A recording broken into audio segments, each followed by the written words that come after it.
Hello, welcome. Thank you for joining us on this edition of NEWS2. I'm Sandra Mansing, and our top story, a new contract has been awarded to continue the Main Street Enhancement Project in the amount of $12.6 million. The contract, as well as power restoration, are strides being made to gain some headway in getting the Virgin Islands as a tourism product back on track. The governor set a goal to restore power by Christmas, and out of the territory, linemen have been seen working towards that goal as well. NEWS2 Stephanie Brown reports. Even after the territory experienced 2 Category 5 hurricanes within a 12-day span, Governor Mapp informed publicly that the Virgin Islands was still a sought-after vacation destination. I know we have some more approvals to do. We have 90 calls approved for St. Croix through this season. There will be 25 cruise calls to the island of St. Thomas. In St. Thomas, the Main Street Enhancement Project, which is part of the renewal and revitalization of the St. Thomas tourism product, was awarded to its original contract bidder after Tip Top Construction was relieved of its contract in June of this year. Commissioner of Property Procurement or the Commissioner of Public Works, they will issue the notice to proceed to island roads so that that project can get back.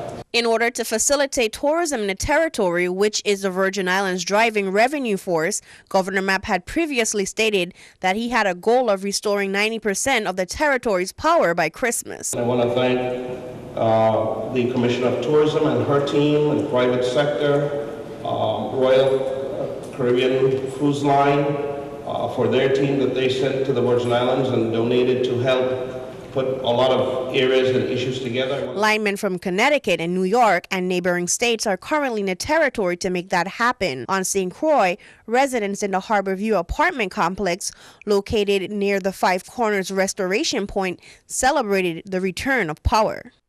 For NEWS2, I'm Stephanie Shalana Brown.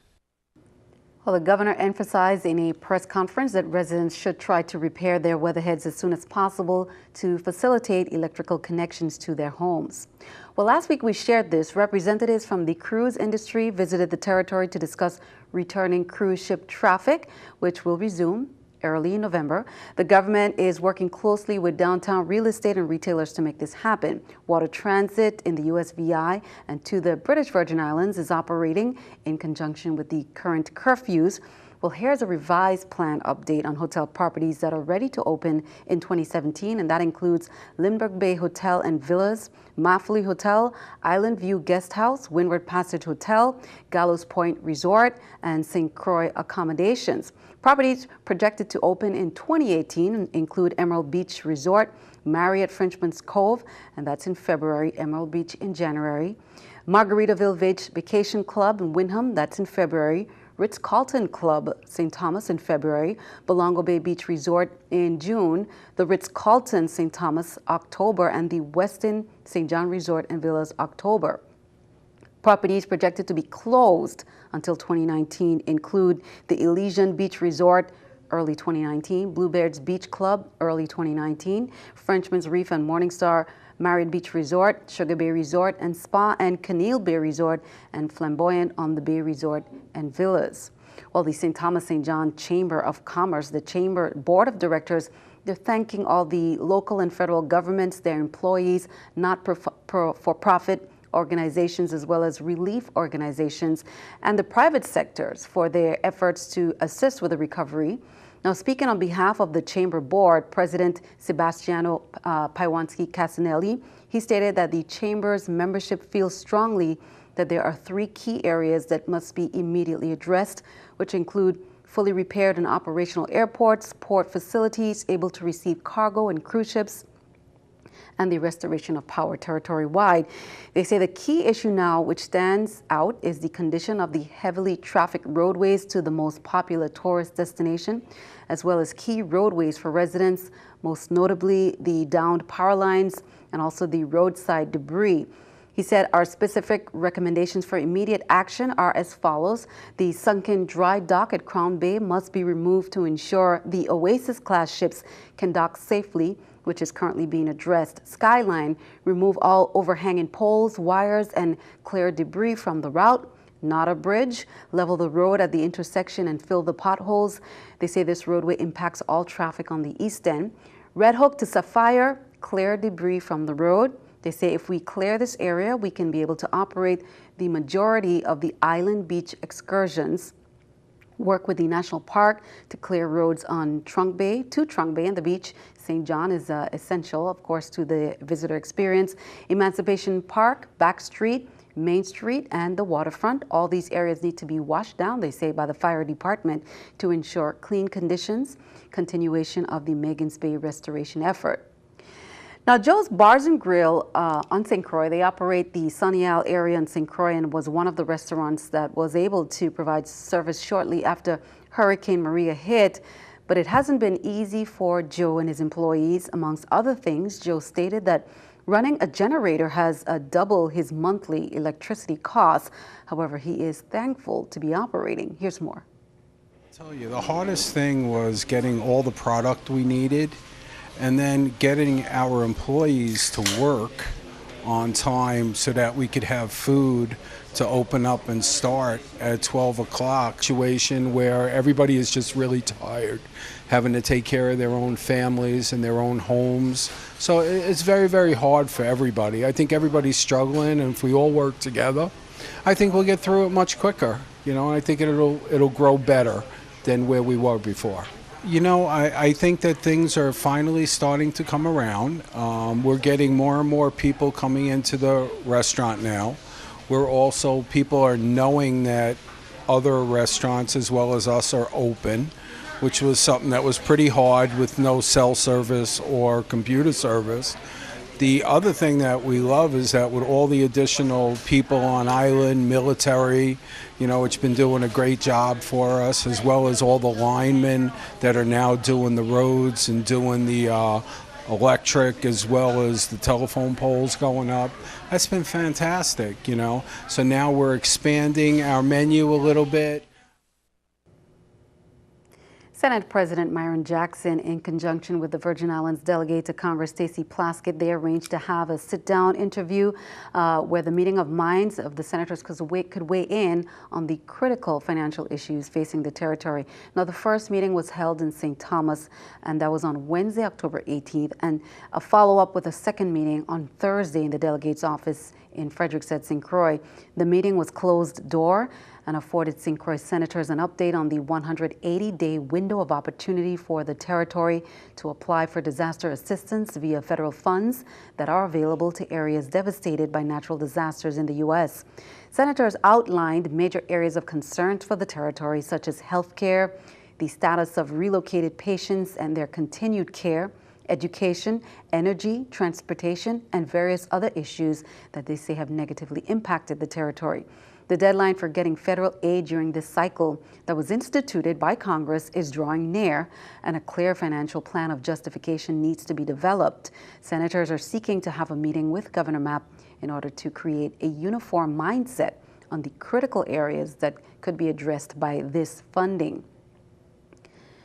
Meanwhile, Senate President Myron Jackson and the members of the legislature, they met with Kenneth Mapp, Governor Mapp, FEMA representatives, and the Army Corps of Engineers on Saturday at Government House to receive some updates, what the organizations are doing. Senators also addressed the need for community educational sites, public service announcements, and forums to give residents the clarity needed to apply for various forms of disaster assistance. Governor Mapp and members present agreed and reassured the community that there is no need to be hesitant.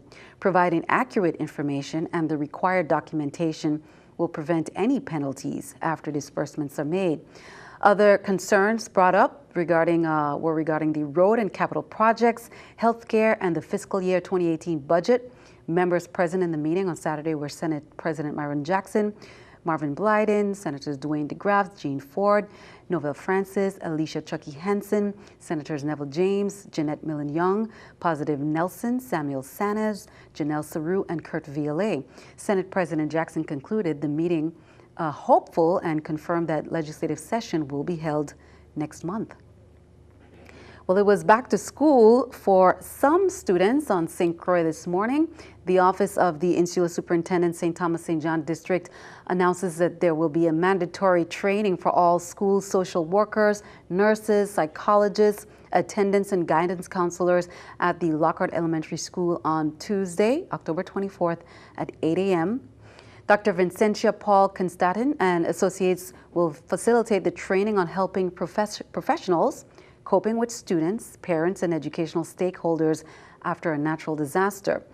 Also, the Office of the Superintendent, Insular Superintendent St. Croix District, of course, regrets to inform the public that the reopening of the St. Croix Educational Complex High School, the Career and Technical Education Center, CTEC, and the Arthur A. Richards School, Junior High Schools, will be postponed until Wednesday, October 25th.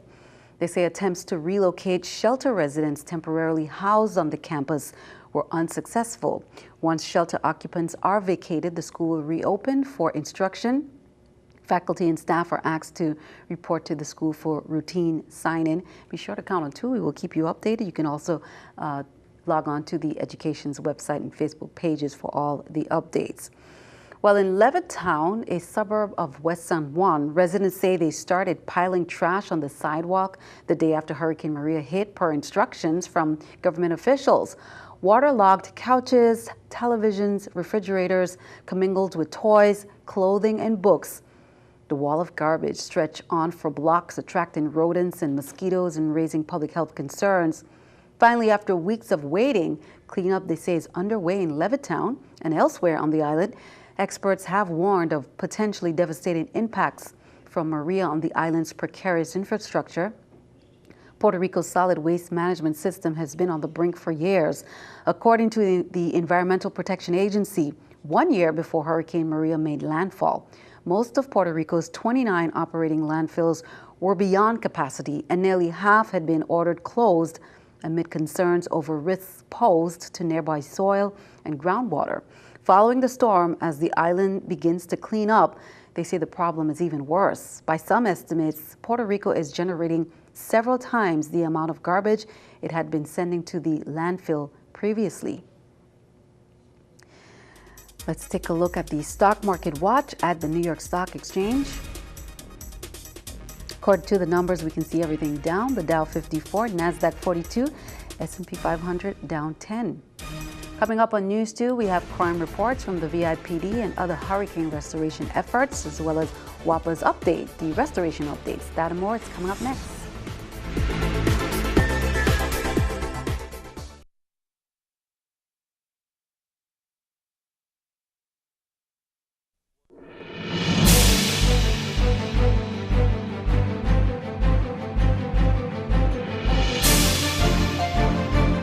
Welcome back. Well, here's an update on the crime reports. A Thursday homicide in St. Croix occurred in a state science farm where a 32-year-old man was gunned down with what was believed to be a high-powered rifle. The 911 emergency call center received notification about the incident about 8:47 p.m. According to VIPD, officers responded to the scene and found an unresponsive Hispanic male who was later identified as Adrian Martinez. The case is under investigation. Also on Saturday, a homicide occurred in St. Thomas, and that occurred after 6 p.m. in St. Thomas, according to the VIPD, citing a police report. Upon officers' arrival to the scene, they observed a black male lying lifeless on the ground with blood flowing from his head area. Emergency medical technicians later arrived on the scene and performed medical tests and declared the victim, who police later identified as 40-year-old Dwight Green, dead.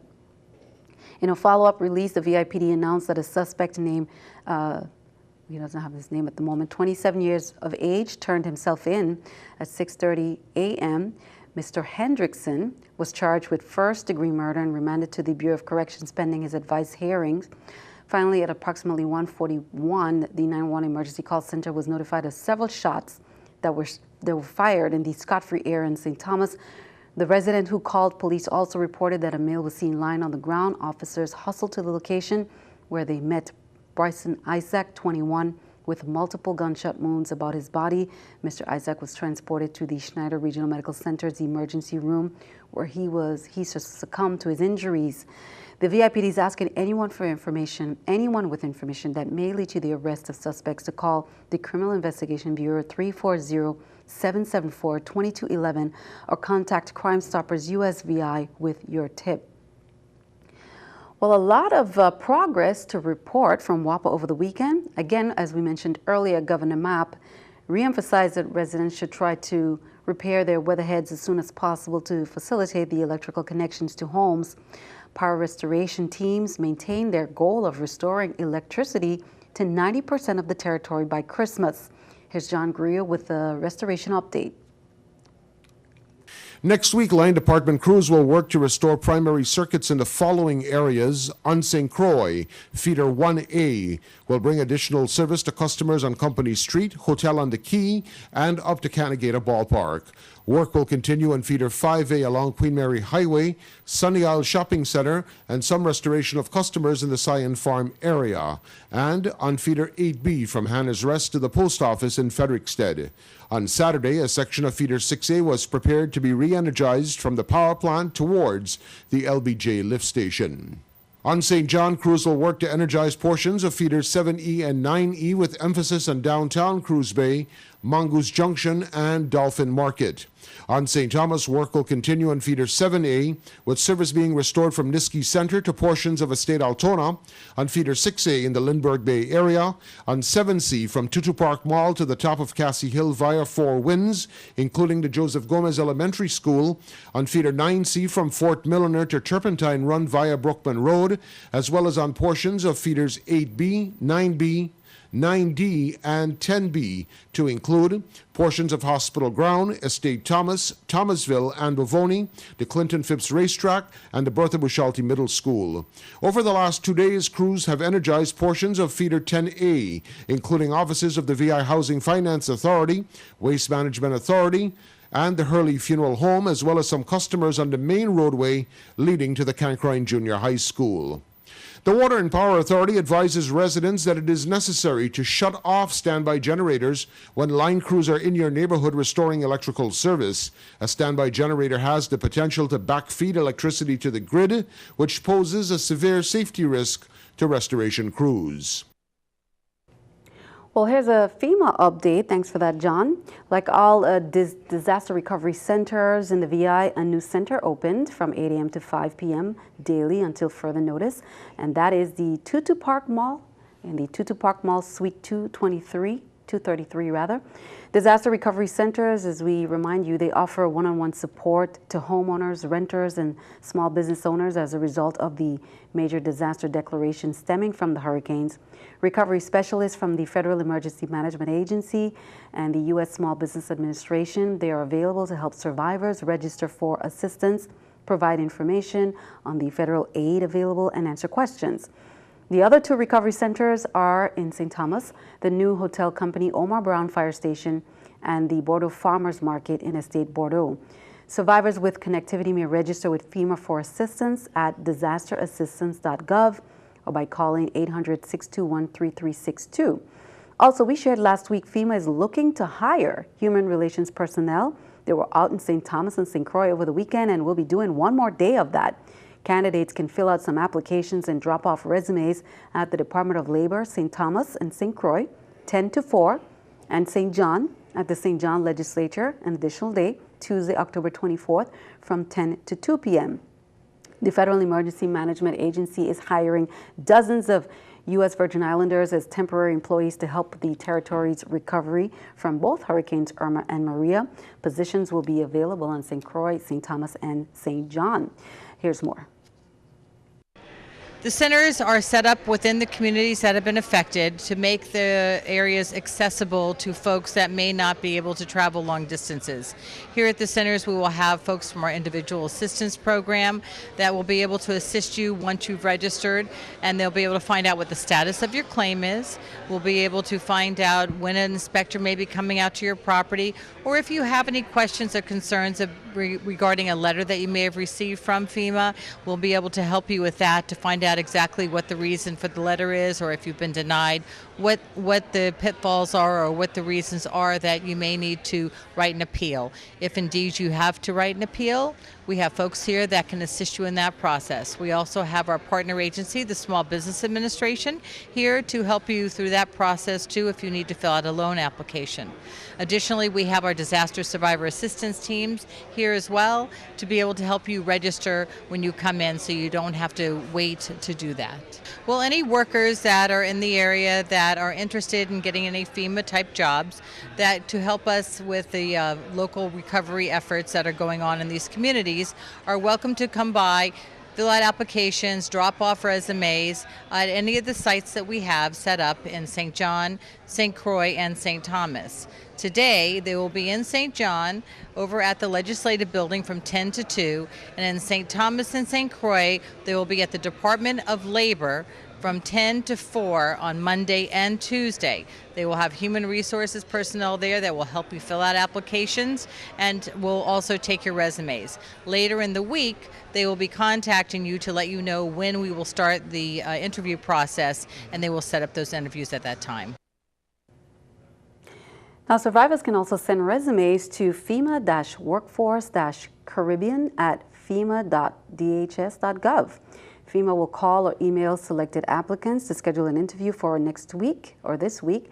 And you can also go to FEMA's Facebook page for details, and that's www.facebook.com/FEMA US Virgin Islands for more information. Well, joining the governor at the press conference was the Commissioner of Licensing and Consumer Affairs, Devin Carrington, warning residents to be wary of price gouging by some businesses, particularly on items such as water and insecticides. Now, price gouging is a criminal misdemeanor offense that carries a $200 fine and 180 days in jail. And as a state of emergency has been declared by the governor, a price freeze is in effect and no establishments can raise prices on essential items. All businesses will be subject to inspections that may result in fines or even imprisonment for price gouging if found guilty. Commissioner Carrington cautioned in an earlier written statement. Be sure to comment too. We'll keep you updated on that. Well, the Ridgway siblings, they launched the Irma Relief for our sister islands by supplying St. Thomas and St. John with critical supplies, and that has gained over $250,000. Now, the organization has partnered with the Community Foundation of the Virgin Islands and extended their efforts to St. Croix as VIR3, Virgin Islands Relief, Recovery, Rebuild. With a multitude of donations to disperse, VIR3 calls on volunteers to help them process and distribute. Here's more.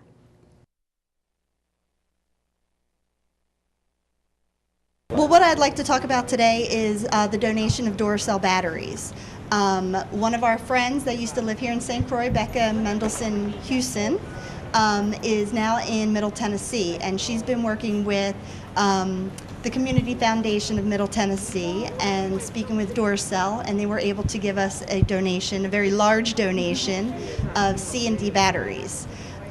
So we have approximately 450,000 batteries donated by Duracell for all of our 3 islands, St. Croix, St. Thomas, and St. John. Right now we're working on getting volunteers to help package the batteries so that we can properly distribute them as easily and get it to the people that need it the most. Anybody who can handle the work, it is heavy lifting because we have a lot of batteries. So we're going to be dividing them individually into some packets so that we can properly hand them out. Well, they can contact me through our Facebook page, which is VI-R3, Virgin Islands Relief, Recover, Rebuild. They can also reach me through my email, which is Terry, Terri, at vi-r3.org. Again, donations are collected at their GoFundMe at VI-R3, their Facebook page, or website at www.vi-r3.org. Volunteers can contact VI-R3 through their Facebook page or email at Terri, Terri, at vi-r3.org. Well, stick around. Your News to AccuWeather forecast is coming up next.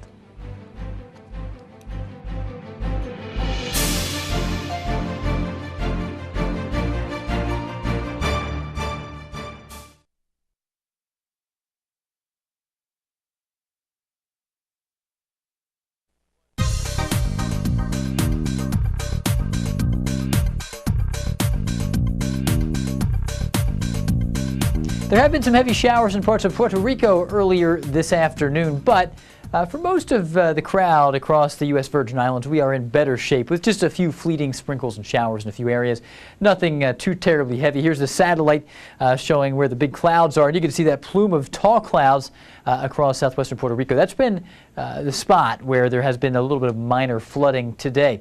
And again, we're kind of handicapped in some form when it comes to the eyeballs on the weather right now because of the loss of the Puerto Rico radar site. But the satellite's getting better and better, and you can see things with the higher res. So at least we're getting by. 77 degrees for your low tonight. Mainly clear out there, nice and quiet. Most of the moisture's well off to the west. And we expect to be bright tomorrow. A good deal of sunshine and highs around 86 in St. John. Over to St. Thomas, similar forecast here to no surprise, 86 and mostly sunny. Might be a couple of degrees warmer as we head south in latitude to St. Croix. Mostly sunny and a very, very nice day. Really, this is what we've been hoping for. It's been a rough stretch for us in recent months, so it's nice to get some dry weather, at least around these parts.